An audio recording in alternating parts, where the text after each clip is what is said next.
આપણે કુર્મપુરાણના 7મા દિવસની કથાને આગળ વધારીએ। તેથી સર્વ પ્રકારે મારા ભક્ત અને મારે પરાયણ રહીને મેનાની સાથે મારી જ અર્ચના કરો। જો તમે મારા ઐશ્વર્ય સંપન્ન અવ્યય સ્વરૂપનું ધ્યાન કરવામાં અસમર્થ હો તો મારા આદિકાલ સ્વરૂપ કલાત્મક રૂપનું શરણ ગ્રહણ કરો। તાત મારું જે પણ રૂપ આપના મનને અભિષ્ટ હોય તેમાં જ નિષ્ઠા રાખો અને તેને જ પરાયણ થઈને તેની જ આરાધના કરો। મારું જે કલારહિત ચિન્માત્ર અદ્વિતીય કલ્યાણકારી બધી ઉપાધિઓથી સર્વથા મુક્ત અનંત અમર તથા પરમ રૂપ છે તે પરમપદ એકમાત્ર જ્ઞાન દ્વારા બહુ કષ્ટપૂર્વક પ્રાપ્ત કરી શકાય છે।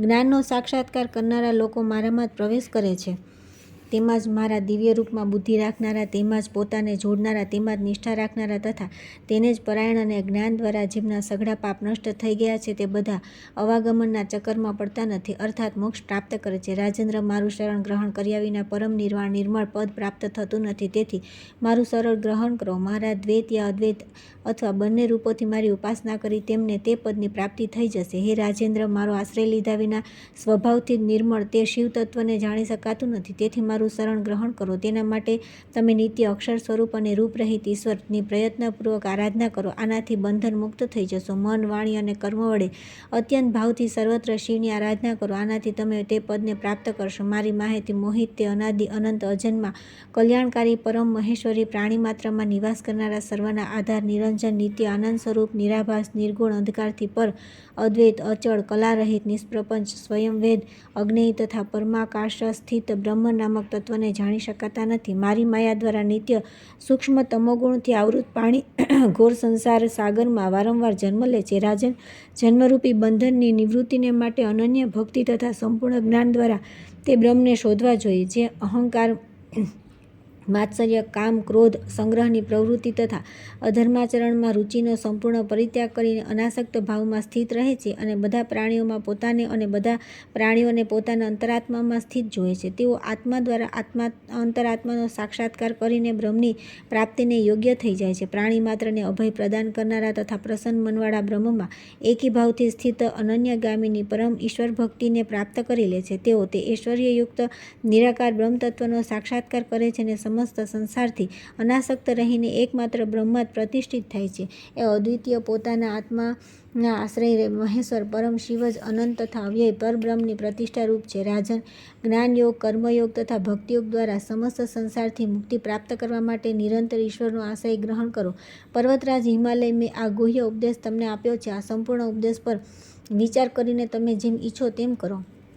મહાદેવ શંકરની નિંદા કરવાવાળા પોતાના પિતા દક્ષની આલોચના કરીને દેવતાઓની પ્રાર્થનાથી હું પરમેશ્વરથી ઉત્પન્ન થઈ છું, તમારી આરાધનાના કારણે ધર્મની સ્થાપના કરવા માટે તમને જ પિતારૂપે આશ્રય બનાવીને હું મેનાના દેહથી ઉત્પન્ન થઈ છું। તમે પરમાત્મા બ્રહ્મદેવના નિર્દેશથી સ્વયંવરના સમયે મને રુદ્રને પ્રદાન કરશો। રાજન, તાત તે સંબંધના કારણે ઇન્દ્ર સહિત બધા દેવતા તમને નમસ્કાર કરશે તથા ભગવાન શંકર પણ તમારા પર પ્રસન્ન થશે।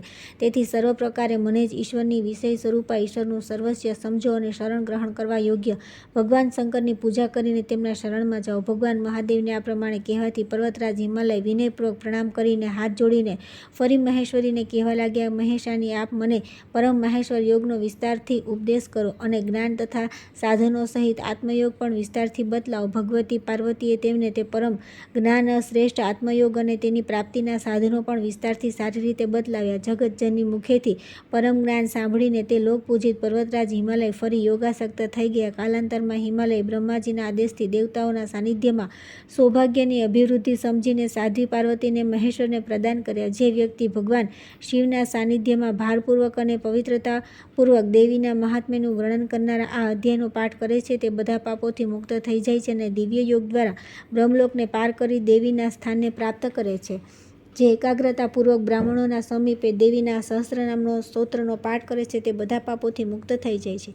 દેવીનું જે 1008 નામનું સ્તોત્ર છે તેને જાણીને સૂર્યમંડળમાં સ્થિત પરમેશ્વરની ભાવના કરતા રહીને ગંધ, પુષ્પ વગેરે દ્વારા ભક્તિયોગપૂર્વક તેમની અર્ચના દ્વિજે કરવી જોઈએ અને દેવીના પરમ માહેશ્વર ભાવનું એક ચિત્તે સ્મરણ કરીને આ 1008 નામોના નિત્ય જપ કરવા જોઈએ। આ પ્રમાણે કરવાથી દ્વિજ અંત સમયમાં સ્મૃતિ પ્રાપ્ત કરીને પરબ્રહ્મને પ્રાપ્ત કરે છે, અથવા તે વિપ્ર બ્રાહ્મણ પવિત્ર કુળમાં ઉત્પન્ન થાય છે અને તે પૂર્વજન્મના સંસ્કારોના પ્રભાવથી તે બ્રહ્મવિદ્યા પ્રાપ્ત કરે છે। પરમેશ્વર સંબંધી તે પરમ દિવ્ય યોગને પ્રાપ્ત કરીને તે શાંત તથા સર્વત્ર વ્યાપ્ત એવા શિવ સાયુજ્યને પ્રાપ્ત કરે છે। જે વ્યક્તિ સવાર, બપોર અને સાયંકાળે ત્રણેય સમયે દેવીના પ્રત્યેક નામથી હવન કરે છે તે પૂતના વગેરે દ્વારા ઉત્પન્ન અરિષ્ટ દોષો તથા ગ્રહ દોષોથી મુક્ત થઈ જાય છે. અથવા ધન પ્રાપ્તિની ઈચ્છા રાખનાર દ્વિજ વિધિપૂર્વક દેવીની પૂજા કરી અને તેમની બાજુમાં સમીપમાં ત્રિનેત્રવાળા ભગવાન શિવની પૂજા કરે તથા 1 વર્ષ સુધી આળસ છોડીને દરરોજ નિરંતર દેવી સહસ્ત્રનામના જપ કરે છે તે મહાદેવ ભગવાન શંકરની કૃપાથી મહાલક્ષ્મીને પ્રાપ્ત કરે છે. તેથી દ્વિજ જાતિઓએ સર્વ પ્રકારના પ્રયત્નો દ્વારા સર્વ પાપોથી મુક્ત થવા માટે દેવી સહસ્ત્રનામના જપ કરવા જોઈએ.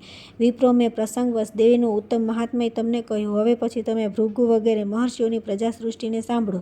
ત્યાર પછી આવે છે 12મો અધ્યાય. મહર્ષિ ભૃગુ, મરીચી, પુલસ્ત્ય તથા અત્રિ વગેરે દ્વારા દક્ષ કન્યાઓની ઉત્પન્ન સંતાન પરંપરાનું વર્ણન. 49 અગ્નિઓ, પિતરો તથા ગંગાના પ્રાદુર્ભાવનું વર્ણન.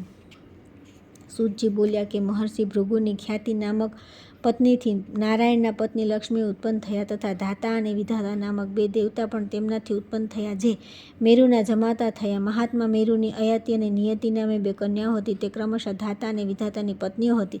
તેમનાથી 2 પુત્ર ઉત્પન્ન થયા, પ્રાણ અને મુકુંડ. મુકુંડથી માર્કંડેય થયા તથા પ્રાણના કાંતિમાન વેદશિરા નામક પુત્ર થયા. મહર્ષિ મરીચીને પણ સંભૂતિ નામક પત્નીએ સર્વ શુભ લક્ષણોથી સંપન્ન પૌર્ણમાસ નામક પુત્ર અને 4 કન્યાઓને જન્મ આપ્યો. સૌથી મોટી કન્યાનું નામ તુષ્ટિ તથા બીજી 3 કન્યાઓના નામ વૃષ્ટિ, દ્રષ્ટિ અને અપચિતિ હતા. પૌર્ણમાસને વિરજા તથા પર્વત નામના 2 પુત્ર થયા. પ્રજાપતિ પુલહની પત્ની ક્ષમાએ કરદમ, વરિયાન અને તેમનાથી નાના સહિષ્ણુ નામક શ્રેષ્ઠ મુનિને જન્મ આપ્યો જે તપના કારણે પાપ રહિત હતા. તે જ પ્રમાણે અત્રિની પત્ની અનસૂયાએ ચંદ્રમા, દુર્વાસા અને યોગી દત્તાત્રેય નામક પુણ્યાત્મા પુત્રોને ઉત્પન્ન કર્યા. મહર્ષિ અંગિરાની સ્મૃતિ નામક પત્નીએ સિનિવાલી, કુહુ, રાકા તથા આનુમતિ નામક શુભલક્ષણ સંપન્ન પુત્રીઓને જન્મ આપ્યો. પ્રભુ ભગવાન પુલત્સ્યએ પ્રીતિથી દત્તાત્રી નામક પુત્રને ઉત્પન્ન કર્યો. સ્વયંભૂ મન્વંતરના પૂર્વજન્મમાં તે જ અગત્ય નામે પ્રસિદ્ધ હતા. પુલત્સ્યને પ્રીતિથી વેદબાહુ નામક એક બીજો પુત્ર અને સન્નતિ નામે પ્રસિદ્ધ એક કન્યા હતી. મહર્ષિ કત્રુની પત્ની સંતતિ 8000 પુત્રોને જન્મ આપ્યો. તે બધા ઉર્ધ્વરેતા બાલખિલ્ય નામે પ્રસિદ્ધ થયા. મહર્ષિ વસિષ્ઠે ઉર્જા નામક પત્નીથી 7 પુત્ર અને કમળ જેવા નેત્રવાળા તથા સર્વ પ્રકારે શોભાસંપન્ન એક કન્યાને જન્મ આપ્યો. રજબાહુ, ઉર્ધ્વબાહુ, સવન, અનગ, સુતપ અને શુક્ર આ વસિષ્ઠના 7 મહાન તેજસ્વી પુત્ર હતા. દ્વિજો બ્રહ્માનો રુદ્ર સ્વરૂપ જે તે વહી નામે પુત્ર હતો તેનાથી સ્વાહાય મહા તેજસ્વી 3 ઉદાર પુત્રોને ઉત્પન્ન કર્યા. તે 3 પાવક, પૌમાન તથા શુચિ અગ્નિ હતા. મંથન દ્વારા ઉત્પન્ન અગ્નિને પૌમાન અને વિદ્યુતથી સંબંધ અગ્નિને પાવક કહેવાય છે. જે આ સૂર્યપ્રકાશથી તે શુચિ અગ્નિ કહેવાય છે. તે 3 અગ્નિઓના 45 સંતાનો થયા. પાવક, પૌમાન તથા શુચિ નામક 3 અગ્નિઓને આ ત્રણેયના પિતા રુદ્રાત્મક અગ્નિ તથા તે 3 અગ્નિઓના 45 પુત્ર આ બધા મળીને 49 અગ્નિઓ કહેવાય છે. આ બધા 49 તપસ્વી છે. બધા જ યજ્ઞના અધિકારી છે. રુદ્રાત્મક કહેવાય છે અને બધા મસ્તક પર ત્રિપુંડ ચિહ્નથી અંકિત રહે છે. બ્રહ્માના અગ્નિશ્વાત તથા બહિષદ નામક 2 પુત્ર કહેવાય છે. તે પિતર છે. તેમનામાં અયજવા યજ્ઞ ન કરનાર તથા યજ્વા યજ્ઞ કરનારના રૂપમાં 2 પ્રકારની વ્યવસ્થા છે. મુનિશ્રેષ્ઠો સ્વધાએ તેમનાથી મેના અને વૈતરણી નામક 2 પુત્રીઓ પ્રાપ્ત કરી. તે બંને બ્રહ્મવેદિની અને યોગિની હતી. મેનાએ મેનાક અને તેના અનુજ ક્રોચ નામક પર્વતને જન્મ આપ્યો. હિમાલયથી સમસ્ત લોકને પવિત્ર કરવામાં અદ્વિતીય ગંગા ઉત્પન્ન થઈ. પોતાના યોગાગ્નિના બલથી દેવી મહેશ્વરી પુત્રી રૂપે પ્રાપ્ત કર્યા. જે દેવીના ઉત્તમ મહાત્મ્યનું પહેલાં વર્ણન કરી દેવામાં આવ્યું છે. મેં પ્રજાપતિ દક્ષની કન્યાઓની સંતાન પરંપરાનું તમારી સમક્ષ વર્ણન કર્યું. હવે તમે સ્વયંભૂ મનુની સૃષ્ટિનું વર્ણન સાંભળો. ત્યાર પછી આવે છે 13મો અધ્યાય. સ્વયંભૂ મનુના વંશનું વર્ણન. ચાક્ષુષ મનુની ઉત્પત્તિ. મહારાજ પૃથુનું આખ્યાન. પૃથુનું વંશ વર્ણન. પૃથુના પૌત્ર સુશીલનું રોચક આખ્યાન. સુશીલને હિમાલયના ધર્મપદ નામક વનમાં મહાપાશુપત શ્વેતાશ્વતર મુનિના દર્શન તથા તેમનાથી પાશુપાત વ્રતનું ગ્રહણ. દક્ષના પૂર્વજન્મનો વૃત્તાંત તથા પુનઃ દક્ષ પ્રજાપતિ રૂપે આવિર્ભાવની કથા. દક્ષ દ્વારા શંકરનું અપમાન. સતી દ્વારા દેહત્યાગ તથા શંકરનો દક્ષને શાપ. સૂતજી બોલ્યા કે સ્વયંભૂ મનુની પત્ની શત્રુપાએ પ્રિયવ્રત તથા ઉત્તાનપાદ નામક 2 પુત્રોને જન્મ આપ્યો જે ધર્મના જ્ઞાતા તથા મહાન પરાક્રમી હતા. કાલાંતરે ઉત્તાનપાદનો ધ્રુવ નામક પુત્ર થયો. ભગવાન વિષ્ણુના તે ભક્તે ઉત્તમ સ્થાન પ્રાપ્ત કર્યું. ધ્રુવની શંભુ નામક પત્નીએ શ્લિષ્ટ તથા ભવ્ય નામક પુત્રને જન્મ આપ્યો. શ્લિષ્ટની સુછાયા નામક પત્નીએ 5 પુણ્યાત્મા પુત્રોને ઉત્પન્ન કર્યા. મહર્ષિ વસિષ્ઠના કથનાનુસાર સુછાયા નામક દેવી અત્યંત કઠોર તપ કરીને શાલગ્રામમાં જનાર્દન પુરુષ વિષ્ણુની આરાધના કરી. રિપુંજય, વિપ્ર, વિકલ તથા વૃષ તેજસ નામવાળા 5 પુત્રોને જન્મ આપ્યો, જે નારાયણમાં અનન્ય નિષ્ઠા રાખનાર, શુદ્ધ તથા પોતાના ધર્મનું વિશેષ રૂપે પાલન કરનારા હતા. રિપુની પત્ની બૃહતિએ સર્વ પ્રકારના તેજથી સંપન્ન ચક્ષુષને પુત્રને જન્મ આપ્યો. તે ચક્ષુષે મહાત્મા વિવરણ પ્રજાપતિની પુષ્કરણી નામક પુત્રીથી ચાક્ષુષ મનુને જન્મ આપ્યો. અત્યંત તેજસ્વી ચાક્ષુષ મનુના વિરાજ પ્રજાપતિની કન્યા નડવાલથી 10 પુત્ર ઉત્પન્ન થયા, જે ઉરુ, પુરુ, શતુઘ્ન, તપસ્વી, સત્યવાક, શુચિ, અગ્નિષ્ટુત, અતિરાત્ર, સુદ્યુમ્ન તથા અભિમન્યુ હતા. ઉરુની પત્ની અગ્નેયી, અંગ, સુમનસ, સ્વાતિ, ક્રત, અંગિરસ અને શિવ નામવાળા મહાન બળવાન 6 પુત્રોને ઉત્પન્ન કર્યા. અંગનો વેન થયો અને પછી વેનથી વૈન્ય ઉત્પન્ન થયા. પ્રજાપાલક મહાબળવાન તેજ વૈન્ય પૃથુ નામે વિખ્યાત થયા. પૂર્વકાળમાં તેમણે પ્રજાના કલ્યાણની કામનાથી બ્રહ્માના આદેશથી મહાતેજસ્વી દેવરાજની ઇન્દ્રની સાથે ગાયરૂપી પૃથ્વીનું દોહન કર્યું હતું. પ્રાચીન કાળમાં વેનના પુત્ર પૃથુના પિતામહ નામક યજ્ઞ દરમિયાન માયારૂપીધારી સાક્ષાત વિષ્ણુ જ પૌરાણિક સૂતના રૂપમાં ઉત્પન્ન થયા. તેઓ બધા શાસ્ત્રોના પ્રવક્તા, ધર્મજ્ઞતા, વાત્સલ્ય ગુણથી સંપન્ન હતા. મુનિશ્રેષ્ઠ, પ્રાચીન કાળમાં આવિર્ભૂત તેજ સનાતન મને જાણો. આ મન્વંતરમાં સ્વયં કૃષ્ણ દ્વૈપાયન વ્યાસ નામક પુરાણ પુરુષ વિષ્ણુએ પ્રેમપૂર્વક મને પુરાણ સંભળાવ્યા. મારા વંશમાં વેદ જૈત જે સૂત ઉત્પન્ન થયા. બ્રહ્માની આજ્ઞાથી પુરાણોનું રચન કરવું તેમનો વ્યવસાય હતો. વેનના પુત્ર પૃથુ બુદ્ધિમાન, સત્ય સંકલ્પ, જીતેન્દ્રિય, સંપૂર્ણ પૃથ્વીના સ્વામી, મહાન તેજસ્વી તથા પોતાના ધર્મનું પાલન કરનારા હતા. તેમની બાળપણથી નારાયણમાં ભક્તિ હતી. ઇન્દ્રિય જયી પૃથુએ ગોવર્ધન પર્વત પર જઈને તપ કર્યું. શંખ, ચક્ર તથા ગદા ધારણ કરનારા ભગવાન વિષ્ણુ તપસ્યાથી પ્રસન્ન થઈ ગયા. સ્વયં ભગવાન દામોદરે તેમની પાસે આવીને કહ્યું કે મારી કૃપાથી તમને અવશ્ય સુંદર રૂપ સંપન્ન સર્વશસ્ત્રધારીઓમાં શ્રેષ્ઠ 2 ધર્માત્મા પુત્ર થશે. એટલું કહીને ભગવાન અંતર્ધ્યાન થઈ ગયા.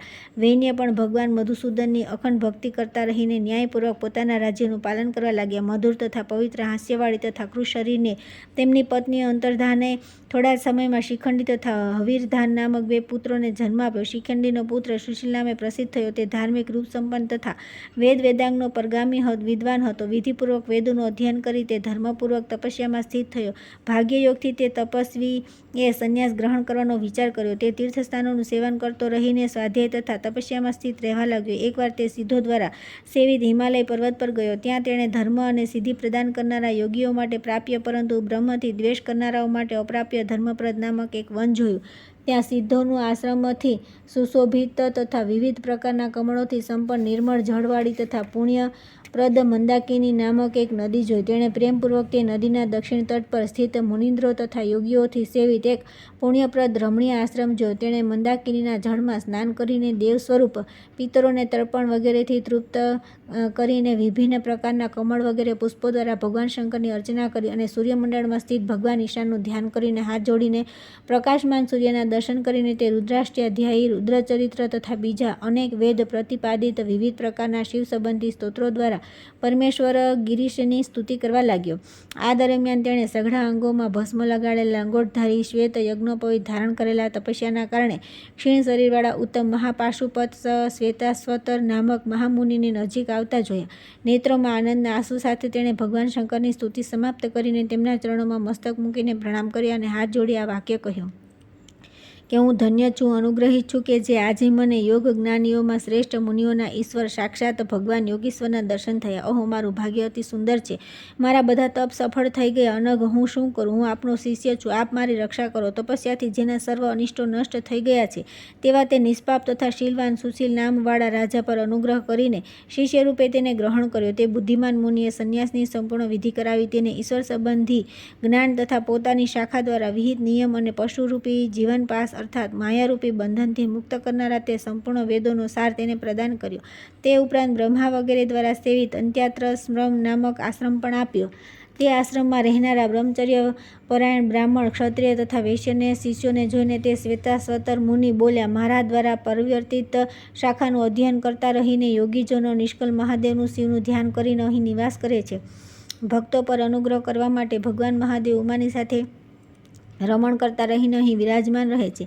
પ્રાચીન કાળમાં સંસારના કલ્યાણની કામનાથી સમસ્ત જગતને ધારણ કરનારા સ્વયં નારાયણ મહાદેવની આરાધના કરતા રહીને અહીં રહેતા હતા. અહીં જ દેવાધિદેવ ભગવાન શિવની આરાધના કરીને દેવતા તથા દાનવોએ મહાન સિદ્ધિ પ્રાપ્ત કરી હતી અને અહીં જ પ્રાચીન કાળમાં મરીચ વગેરે ઋષિઓએ પોતાની તપસ્યાના પ્રભાવથી મહેશ્વરના દર્શન કરીને સર્વકાળમાં ઉપયોગી હિતપ્રદ જ્ઞાન પ્રાપ્ત કર્યું હતું. તેથી રાજેન્દ્ર, તમે પણ તપ તથા યોગ સાથે જોડાઈને હંમેશા મારી સાથે રહો, તેથી તમે સિદ્ધિ પ્રાપ્ત કરશો. આ પ્રમાણે કહીને તે બ્રાહ્મણ શ્રેષ્ઠ શ્વેતાશ્વતર મુનિએ પિનાક નામક ધનુષ ધારણ કરનારા ભગવાન શંકરનું ધ્યાન કરીને સ્વાર્થ સિદ્ધિ માટે સર્વ પાપોનું શમન કરનારા વેદસાર સ્વરૂપ મુક્તિપ્રદ તથા ઋષિઓ દ્વારા પ્રવર્તિત અગ્નિ વગેરે પુણ્યપ્રદ મહામંત્રનો તેને ઉપદેશ આપ્યો. તેમના કથનાનુસાર સુશીલ નામક તે રાજા પણ બહુ જ શ્રદ્ધાપૂર્વક સાક્ષાત પાશુપાત થઈને વેદાભ્યાસમાં લાગી ગયો. પોતાના બધા અંગોમાં ભસ્મ ધારણ કરીને કંદ મૂળ અને ફળોનો આહાર કરીને શાંત ઇન્દ્રવિજય તથા ક્રોધજયી રાજાએ સંન્યાસ વિધિનો આશ્રય લીધો. અવિર્ધાને અગ્નેય નામક પોતાની પત્નીથી ધનુર્વેદમાં પારંગત પ્રાચીન બૃહશિક નામક શ્રેષ્ઠ પુત્રને ઉત્પન્ન કર્યો. બધા શસ્ત્રધારીઓમાં શ્રેષ્ઠ ભગવાન પ્રાચીન બહિરે સમુદ્ર પુત્રીથી 10 પુત્રોને ઉત્પન્ન કર્યા. નારાયણ તથા પોતાના તેજથી વિખ્યાત પ્રચેતસ નામે પ્રસિદ્ધ તે રાજાઓએ વેદનું અધ્યયન કર્યું. આ જ 10 પ્રચેતાઓ દ્વારા મારીશા નામક તેમની પત્નીથી મહાભાગ પ્રજાપતિ દક્ષ ઉત્પન્ન થયા, જે પૂર્વકાળમાં બ્રહ્માજીના પુત્ર હતા. તે દક્ષનો બુદ્ધિમાન મહેશ રુદ્રની સાથે વિવાદ થયો હતો, તેથી રુદ્રનો શાપ પ્રાપ્ત કરીને તે પ્રચેતાઓના પુત્ર થયા. મહાદેવ હરે સ્વયં દેવીના ઘરે આવેલા દક્ષને જોઈને તેમની યથોચિત પૂજા કરી, પરંતુ તે સમયે તમોગુણથી અવિષ્ટ બ્રહ્માના પુત્ર દક્ષ શંકર દ્વારા કરેલી પોતાની પૂજાને અપર્યાપ્ત અને અયોગ્ય માનીને હજી વધારે પૂજાની ઈચ્છાના કારણે ક્રોધિત થઈને પોતાના ઘરે ચાલ્યા ગયા. ત્યાર પછી ક્યારેક દૂષિત મનવાળા દક્ષે પોતાના ઘરે આવેલી પોતાની પુત્રી સતીની તેમના પતિ ભગવાન શંકરની સાથે નિંદા કરીને ક્રોધિત થઈને તિરસ્કાર કર્યો. દક્ષે કહ્યું કે સતી, તમારા પિનાકધારી પતિ કરતાં મારા બીજા જમાઈ સારા છે. તમે પણ યોગ્ય પુત્રી નથી, તેથી મારા ઘરેથી ચાલ્યા જાઓ, જ્યાંથી આવ્યા છો. શંકર પ્રિયા તે દેવી સતીએ કઠોર વાક્ય સાંભળીને પિતા દક્ષની નિંદા કરીને ચર્માંબર ધારી પોતાના સ્વામી પશુપતિને પ્રણામ કરી સ્વયં પોતાને યોગાગ્નિ દ્વારા ભસ્મ કરી નાખ્યા. ત્યારબાદ તેઓ જ હિમાલયની તપસ્યાથી પ્રસન્ન થઈને તેમના પુત્રી બન્યા. આ વાતને જાણી શરણાગતોના કષ્ટ હરનારા ભગવાન રુદ્ર દક્ષના ઘરે આવ્યા અને ક્રોધપૂર્વક તેમને શાપ આપ્યો. બ્રહ્મન મૂઢાત્મન, આ શરીરનો ત્યાગ કરીને તમે ક્ષત્રિય કુળમાં ઉત્પન્ન થશો અને પાપવશ અકાર્યમાં તમે પ્રવૃત્ત થશો. આમ કહીને મહાદેવ કૈલાસ પર્વત પર ચાલ્યા ગયા અને યથા સમય સ્વયંભૂ દક્ષ પણ પ્રજાતાઓના પુત્ર થયા. સૂજીએ આ પ્રમાણે કહ્યું, તમને મેં સ્વયંભૂ મનુની દક્ષ સુધીની સૃષ્ટિનું વર્ણન કહી સંભળાવ્યું. સાંભળનારાઓના પાપોનો નાશ કરનારું છે.